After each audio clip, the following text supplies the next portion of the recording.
15장 12절에서 29절까지인데 21절까지만 읽겠습니다. 15장 12절에서 21절까지 한 목소리로 읽겠습니다. 온 무리가 가만히 있어 바나바와 바울이 하나님께서 자기들로 말미암아 이방인 중에서 행하신 표적과 기사에 관하여 말하는 것을 듣더니 말을 마침에 야고보가 대답하여 이르되 형제들아 내 말을 들으라.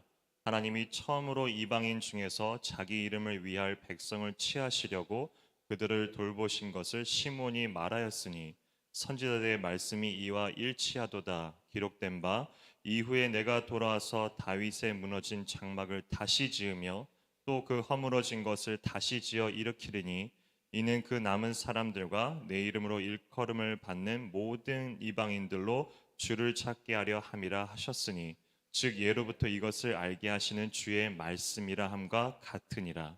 그러므로 내 의견에는 이방인 중에서 하나님께로 돌아오는 자들을 괴롭게 하지 말고 다만 우상의 더러운 것과 음행과 목매어 죽인 것과 피를 멀리하라고 편지하는 것이 옳으니 이는 예로부터 각 성에서 모세를 전하는 자가 있어 안식일마다 회당에서 그 글을 읽음이라 하더라. 아멘. 네, 21절까지만 읽겠습니다. 2000년이 훨씬 넘었죠. 그 넘는 역사 가운데 처음으로 열린 예루살렘 교회에서 열린 총회의 내용들입니다.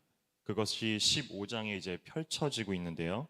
내용을 요약해 보면 15장 첫 부분에 보면 바나바와 바울이 예루살렘 총회에 이방인들과 이방 나라들에도 복음이 전파되더이다라고 보고를 합니다. 중간 부분에 보면 이것이 어제도 읽었었던 부분인데 베드로가 이 내용에 대해서 사실이라고 지지를 합니다. 그리고 오늘 예루살렘 교회 총회장인 야고보가 보고된 사실들을 통해 공표하는 부분이 바로 오늘 본문의 내용입니다. 재미난 표현들이 하나 있는데 대조가 되기 때문에 재밌다라는 얘기인데 앞선 바울과 바나바의 이야기에 사람들은 그 이야기가 무엇인가 하니 이방 나라에도 다른 나라에도 하나님의 손길이 미친다. 하나님의 손길이 가고 있다라는 이야기에 사람들은 유대 사람들은 동요가 되고 인정하지 않는 것처럼 보인다라는 겁니다. 2절에 보면 바울 및 바나바와 그들 사이에 적지 아니한 다툼과 변론이 일어난지라. 7절에도 많은 변론이 있은 후에 이방인들에게 하나님이 간섭하시고 만지시고 계획을 두셔서 유대 민족만이 아닌 다른 나라에도 이러한 하나님의 계획이 두셨다라는 것과 그들을 심지어 구원에 이르게 한다라는 것은 유대의 입장에서는 놀랄 놀자였다랍니다. 이런 분위기가 달리 오늘 본문의 시작을 보면 베드로의 이야기인 모두가 하나님의 은혜로 받은 것이 너희들이 받은 구원이 아니냐라고 얘기하고 그러기 때문에 주 예수의 은혜로 구원받은 줄 알라라고 말한 뒤에 12절 오늘 본문에 보면 온 무리가 가만히 있어. 앞부분과 다르게 굉장히 조용히 이제 전개가 되는 부분입니다. 이제서야 동요하던 그 유대 사람들이 듣기 시작한다라는 겁니다. 예수님의 형제이며 예루살렘 교회의 지도자이며 이번 첫 총회의 의장이기도 한 야고보가 말을 이어갑니다. 지금 보이는 현상들, 이방인들에게도 구원이 임했다는 것은 이미 구약의 시대인 선지자의 시대부터 쓰여진 부분이라고 말하며 오늘 읽었었던 본문 16절과 19절까지 야고보가 어느 한 부분들을 인용하고 있다는 겁니다. 그 인용된 부분은 저희가 읽고 있는 구약의 성경책에는 보이질 않고요. 당시 시대에 읽혔던 히브리어 성경에는 인용된 것으로 보인다라는 겁니다. 하지만 내용은 구약의 그 내용과 동일합니다. 내용의 중점을 보면 17절에 보이는 모든 이방인들로 주를 찾게 하려 함이라입니다. 모든 이방인들이 하나님이 주를 찾게 하겠다라는 거죠. 그러면서 야고보는 이방인들 중에 회심한 그들을 향해서 이제 다른 민족들이 구원을 입었는데 그러면 그들을 향해서 안전장치를 두자는 겁니다. 그것이 오늘 본문에 보이는 20절에 우상의 더러운 것과 음행과 목매어 죽인 것과 피를 멀리 하라입니다. 얼핏 보면 네 가지처럼 보이는데 세 가지입니다. 야고보가 둔 이 세 가지에 지켜야 할 것들은 반드시 구원과 연관짓지는 않습니다. 제가 방금 말씀드렸듯이 안전장치라는 거죠. 허나 그것을 지키지 말라는 뜻도 아닙니다. 구원에 들어온 자들에게는 자연스레 따라갈 수밖에 없는 음행도 안 되는 것이고 더러운 것도 안 되는 것이고 하나님이 하지 말라는 것은 당연히 구원의 안으로 들어온 자들에게는 누구나 지킬 수밖에 없는 요소들이라는 거죠. 어제도 설교했듯이 구원은 율법으로만 되지 않습니다. 허나 율법은 필요합니다. 그것이 필요한 이유는 율법으로 우리 자신을 너무도 잘 알게 해준다라는 겁니다. 율법을 통해 우리가 하나님의 은혜가 필요할 수밖에 없는 그 사실들을 뼈저리게 느끼게 해주는 것이 바로 율법입니다. 그런 면에서 율법도 구원에 이르게 하는 장치가 되기는 합니다. 허나 구원은 은혜로만 됩니다. 에베소서 2장 8, 9절에 보면 너희는 그 은혜에 의하여 믿음으로 말미암아 구원을 받았으니 이것은 너희에게 난 것이 아니요 하나님의 선물이라. 행위에서 난 것이 아니니 이는 누구든지 자랑하지 못하게 함이라. 저희가 너무나 잘 알고 있는 말씀이죠. 구원과 은혜의 관계를 설명하면서 극명하게 두 가지로 지금 대조를 시키고 있는 상황입니다. 선물, 하나님이 주신 선물과 행위의 자랑, 이 두 가지를 구분해 놨다라는 겁니다. 따라서 구원을 행위의 자랑으로 알고 그것을 자랑하는 것은 구원이 아니다라고 말하고 있다라는 겁니다.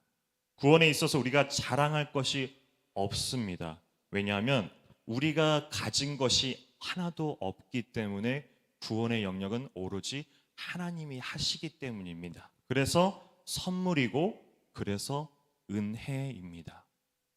생각해 보고 싶은 것은 아브람, 우리의 믿음의 시조이자 유대인들의 입장에서도 그들의 믿음의 시조였던 아브람을 통해 받은 유대인이 생각하는 자신들만은 선민이고 선택받은 백성들이고 선한 하나님의 택한 백성이라는 것은 하나님 편에서 보면 유대인의 편이 아니라 하나님 편에서 보면 사실 그 유대인들도 여러 이방인들 중에 하나였다라는 거죠.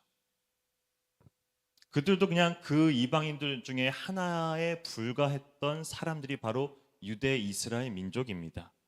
하나님이 그런 자들에게서 아브람을 택하기 전까지 그들은 선민도 어떠한 것도 아니었겠죠. 그러니까 지금 예루살렘 총회에서 다루어지고 있는 자신들, 유대인들뿐만 아니라 다른 이방 민족들도 사실은 유대인들과 별반 다르지 않았었던 출발점에 서 있었다라는 겁니다. 자신들만이 선택받은 자들이라 칭했던 유대인들도 사실은 이방인들 중에 하나에 불과했다라는 겁니다. 제가 사역했던 방글라데시에서 들려진 이야기가 있습니다. 직접 봤으면 더 좋았을 것 같은데 우리나라 평양에서 불었던 하나님의 은혜처럼 깊은 그 방글라데시 지역에서도 그쪽에서도 여러 부족이 있거든요. 산속 부족의 마을에 선교사님들이 도착하기도 전에 이미 그 부족은 하나님을 예배하고 찬송하고 있었다라고 들었습니다. 어떤 루트로도 확인을 해본 결과 그 산속까지 복음이 전해지기는 불가능에 가까웠었던 부족인데도 말입니다. 사실 우리나라도 미국에서 파송된 선교사가 들어오기 전 이미 하나님의 은혜를 받아 예배를 드리고 찬양을 했던 나라가 바로 우리나라입니다. 지금도 오늘 읽은 본문처럼 어딘가에는 하나님의 복음이 필요한 사람들과 나라에 그 복음이 전파되고 있을 겁니다.